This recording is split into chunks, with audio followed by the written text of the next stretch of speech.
Hey everybody, in case you guys didn't already meet me, my name is Coach G. I'm the AP Human teacher at Panther Creek High School. I teach your kiddos. And so I wanted to come on here really quick and basically give like a video breakdown of exactly how our Unit 2 project is going to go here in the next month.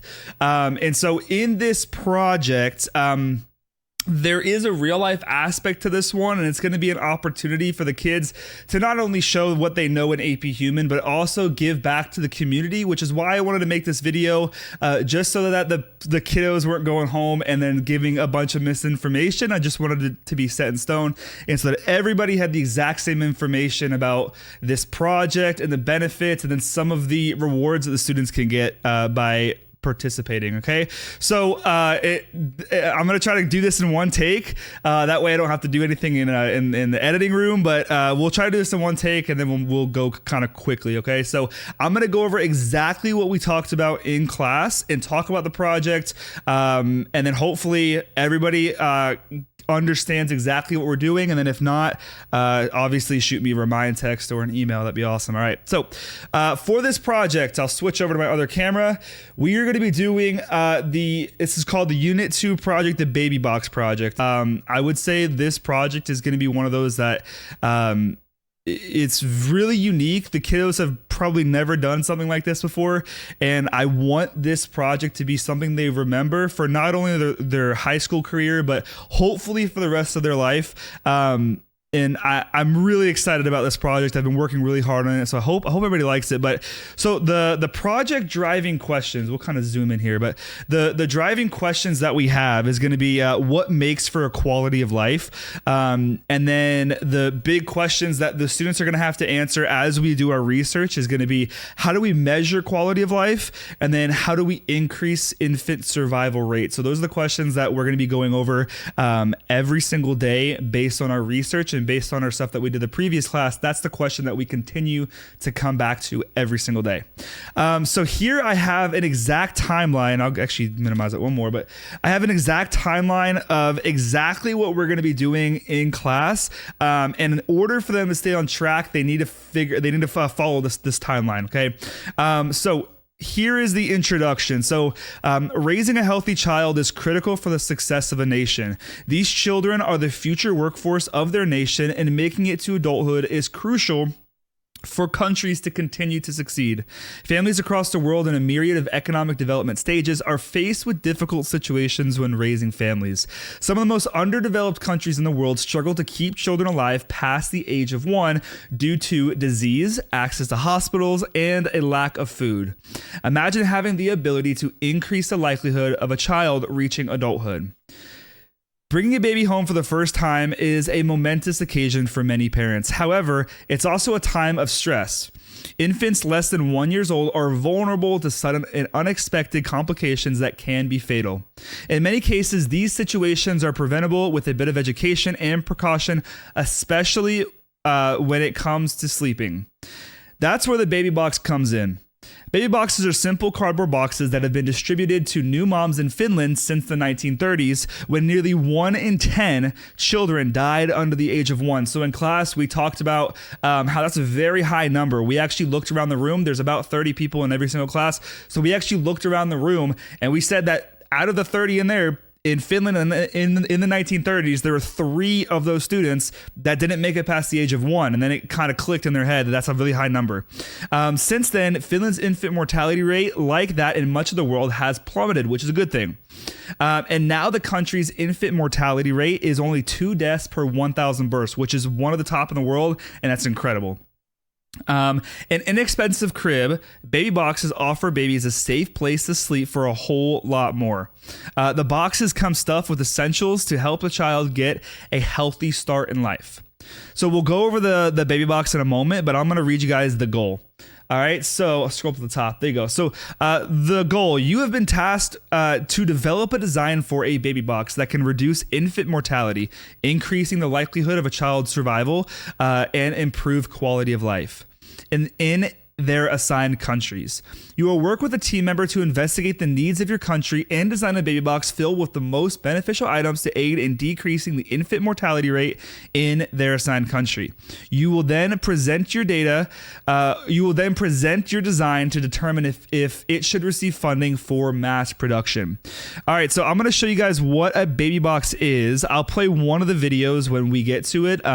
But to save time, I'm not going to play both. But these are kind of what baby boxes look like. They are very small boxes, or actually they're quite large boxes that can fit an infant between the ages of 0 and 6 months old. So there's an article that's linked on there as well that y'all can read in your free time. I won't cover the entry letter in this video just because we already covered it in class, and I'm sure that that's not something that's really important for this kind of video. But I'm gonna go over to the direction slides really quick. All right, so here is the direction slide. So a baby box kind of looks like this, but not really. There's gonna be more to it than this. So the highest infant mortality rate is 108.5 per 1,000, which is a really high number. That's 1 in 10, roughly. So we talked about in class kind of what country they think it is. And then a lot of these countries, which I'll switch over there, a lot of these countries are in Central Africa, which again, we talk about a lot, with Afghanistan and the Middle East being number 1. And so we'll watch this video, and then we'll talk about it at the end. Yeah. It may sound cruel letting your baby sleep in a cardboard box. Well, in some countries, though, it's pretty common, and now the trend is catching on here in the Southland. As CBS 2's Christine Lazar tells us, some say it's a matter of safety.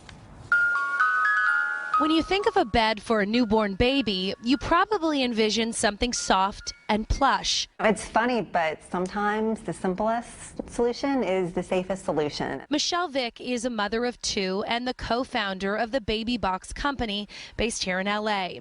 The concept of having a baby sleep in a box is relatively new to the U.S., but has been used in Finland for the past 75 years. Every pregnant woman has received a baby box, which is essentially a new parent starter kit full of all sorts of items they need for the first year, and it's lined with a fitted mattress, so the box itself serves as a safe sleeping space. Since the box's introduction in Finland, the country's infant mortality rate has plummeted to one of the lowest worldwide, whereas here in the U.S., nearly twice as many infants die in the first year. Baby in a box accomplishes a lot of the things that the American Academy of Pediatrics recommends.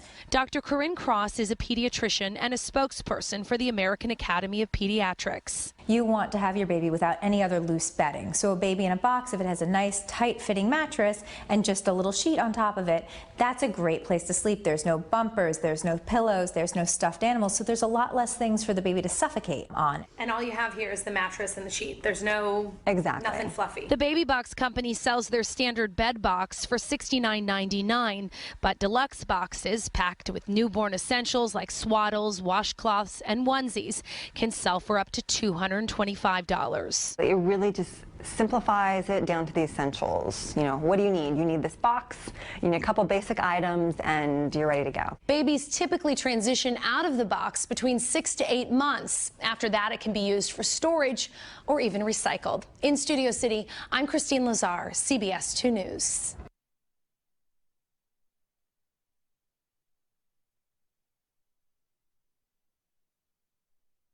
My bad. There we go. So that is kind of what the baby box is, in a very short video. This has been used in Finland, but now it's kind of coming to the United States. But people obviously are going to take advantage and make a profit on this, and that's what that company does.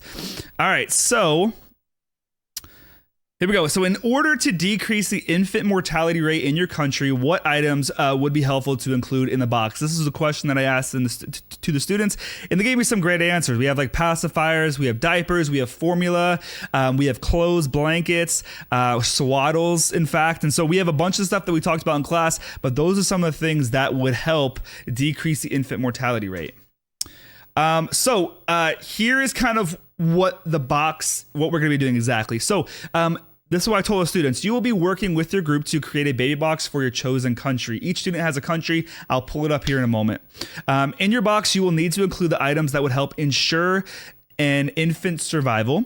Some items should be unique to your country and help solve problems currently faced by parents and infants in your country. You may focus on a region within your country if you like. So, for example, if you have like Congo, or if your student has Congo, you may not like find direct information relating to like the infant mortality rate in Congo and how you can make your baby box unique. So you may want to use like Central Africa.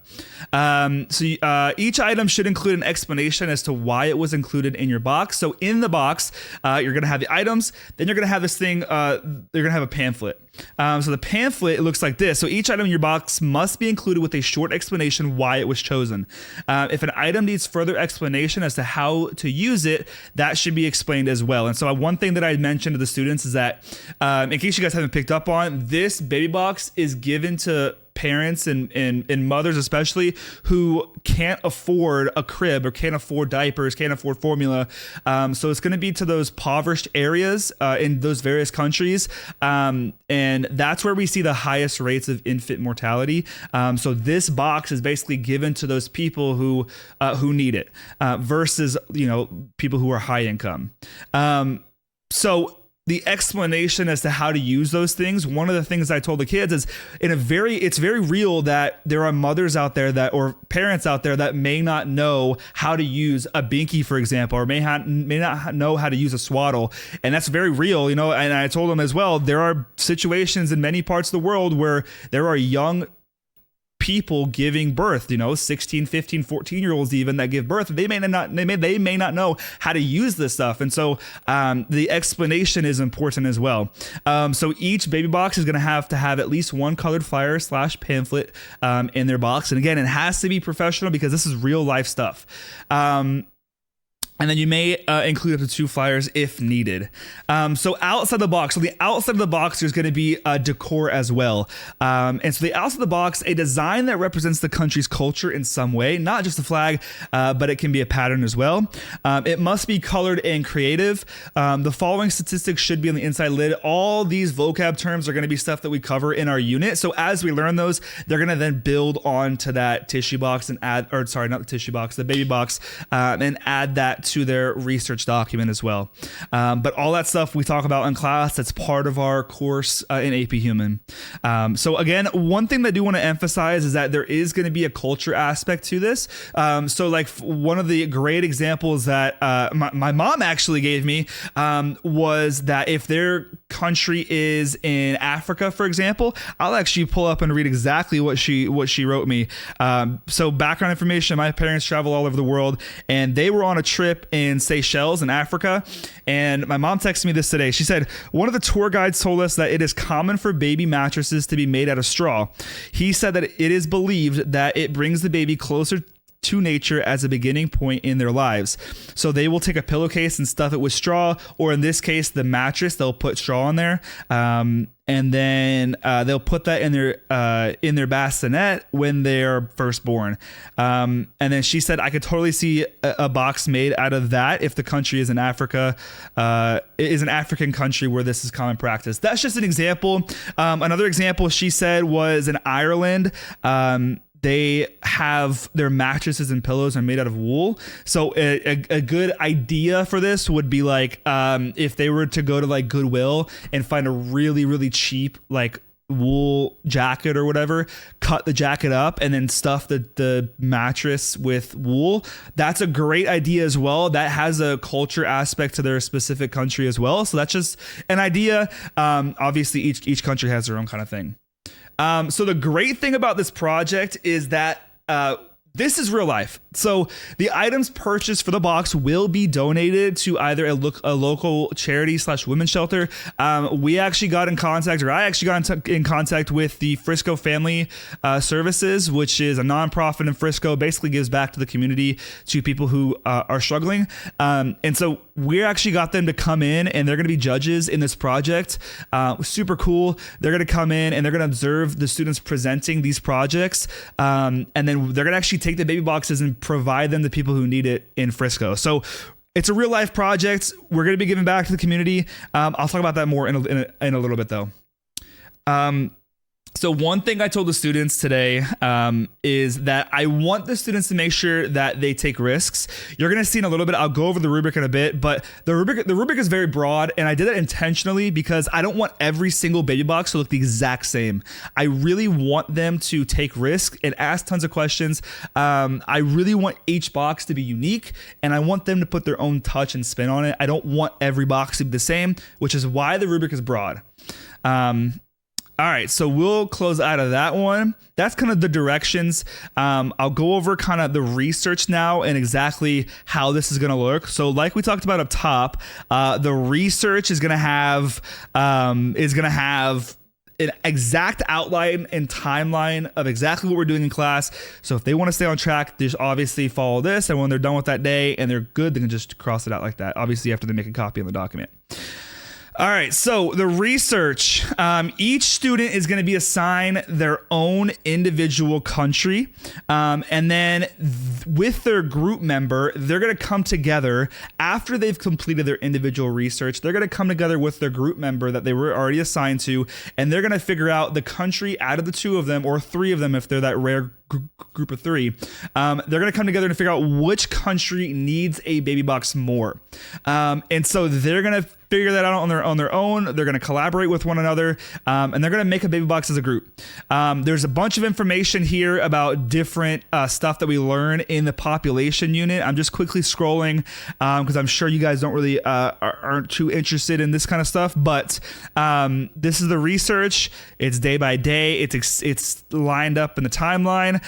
Here's some examples of nobody's ever done the baby box project before, but just some examples of a similar project, and there's just how it kind of looks.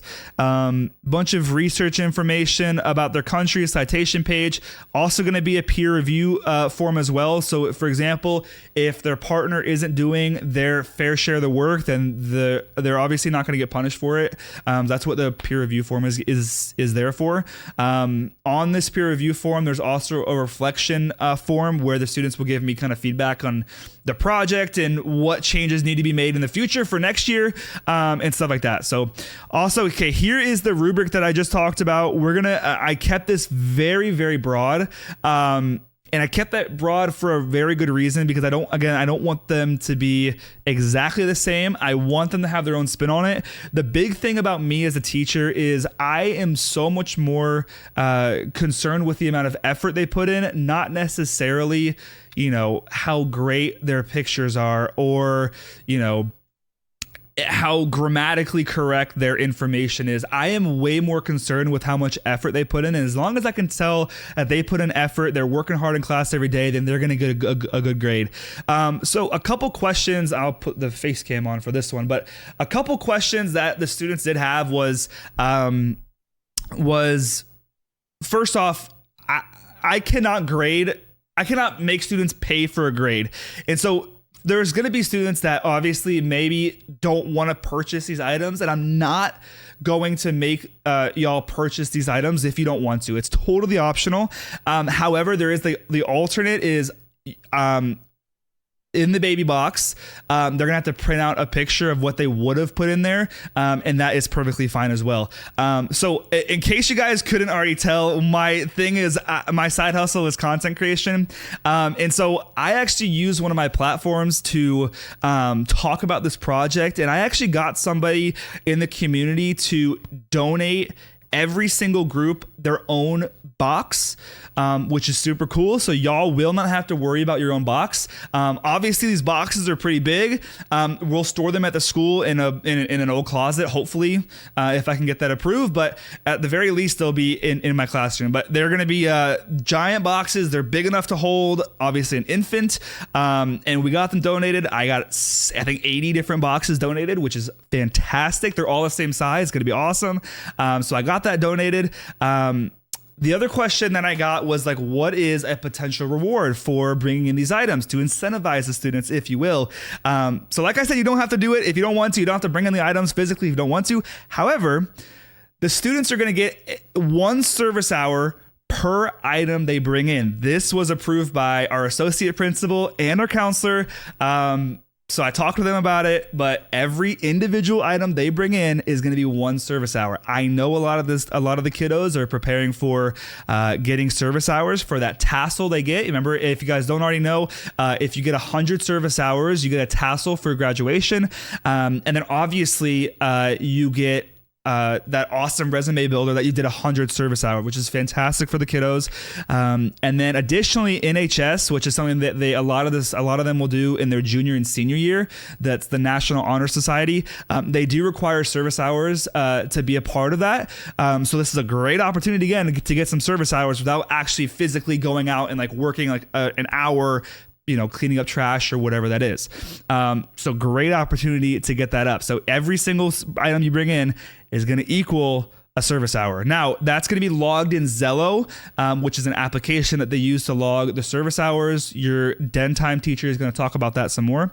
But for every item they bring in, they do have to write why that is helping the community. Super simple as well, but that's an awesome thing that they're going to be able to do with this project. Additionally, the class that brings in the most individual items or gets the most points per se for every item they bring in is a point. For the class that brings in the most items are going to get a dessert party, which is super cool as well. We're going to take some time in the class. We're going to go out in the courtyard. We're going to have a popsicle ice cream parties. We're going to have some desserts. Going to be super fun. So another level of incentive for the kiddos to bring in items.